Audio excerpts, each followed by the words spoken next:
अस्सलाम वालेकुम, मैं हूं आमिर अज़हरवी। तवील गैर हाज़िरी के बाद आज एक मरतबा फिर आप दोस्तों से बातचीत का मौका मिल रहा है। इंशाअल्लाह अब बातचीत का सिलसिला जारी रहेगा। इस गैर हाज़िरी के अरसे में बहुत से वाक़यात हादसात रोनुमा हुए, उन पर बात मुमकिन न हो सकी। एक वाक़या ऐसा था कि उस वाक़े ने हम सब को हैरान करके रख दिया। वो वाक़या सोशल मीडिया के एक मारूफ लिखारी मोहम्मद बिलाल ख़ान के कत्ल का था। बिलाल ख़ान एक नौजवान लिखारी थे, उनकी तहरीरों में सख्ती होती थी, वो बेधड़क अपनी बात करते थे, वो इख्तिलाफ़ करते थे तो खुल के इख्तिलाफ़ करते थे। वो छोटी उम्र में कई सलाहियतों के मालिक थे, शायर थे, सहाफ़ी थे, ब्लॉगर थे, कॉलम निगार थे, अखबारात में लिखते रहे, पेजेस पे लिखते रहे, वेबसाइट्स पे लिखते रहे।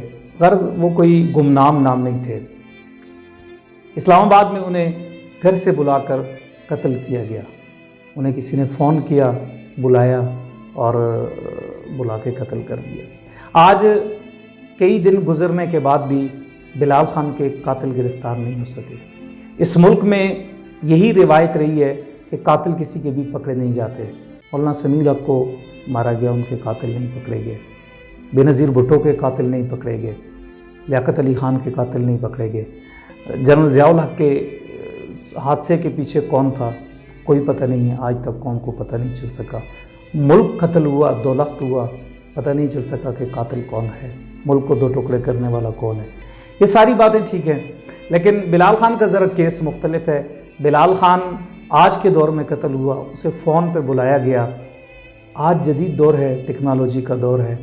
आज इदारों के लिए कोई मुश्किल नहीं है कि वो डेटा निकाल के कॉल पता कर सकते हैं कि कौन है। लेकिन इतना वक्त गुजरने के बाद भी आज तक कातिल नहीं गिरफ़्तार हो सके, ये हैरानी की बात भी है और ये सवालिया निशान भी है। बिलाल ख़ान की लाश को लेके सियासत की गई।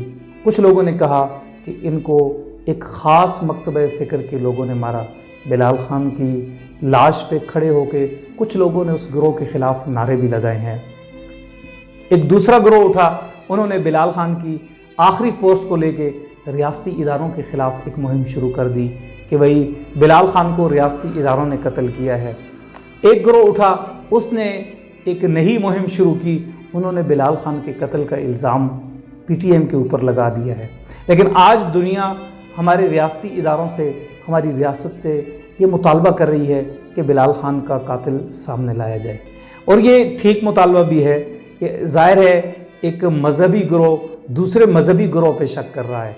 एक PTM के जो लोग हैं वो रियासती इदारों पे शक कर रहे हैं, जो इस्टेब्लिशमेंट के लोग हैं वो PTM पे शक कर रहे हैं। ज़ाहिर है एक खिचड़ी सी बनी हुई है, तो रियासत को अपनी सफाई भी देनी चाहिए, रियासत को कातिल भी सामने लाने चाहिए, इसलिए कि शहरियों की हिफाजत की ज़िम्मेदार रियासत होती है।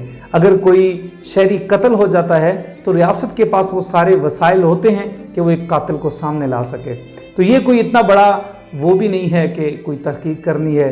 रिकॉर्डिंग है, आप सामने लाएं, बताएं कि ये शख्स है, इसने कत्ल किया है। कोई गिरोह पीछे है तब भी उसको सामने लाया जाए, कोई फ़र्द है तब भी उसको सामने लाया जाए। दूसरे ग्रोह से भी दुश्मनी नहीं होनी चाहिए, रियासती इदारों के ख़िलाफ़ भी मुहिम नहीं होनी चाहिए, अपने शहरियों के ख़िलाफ़ भी प्रोपेगेंडा नहीं होना चाहिए। लेकिन ये तब तक बिलाल ख़ान की लाश पे सियासत होती रहेगी जब तक उसके कातिल सामने नहीं आते, और कातिल सामने लाना ये रियासत की ज़िम्मेदारी है। रियासत को अपनी ज़िम्मेदारी पूरी करनी चाहिए। कैमरों के शहर में अगर एक नौजवान लड़का मारा जाता है तो ये बहुत बड़ा सवालिया निशान है।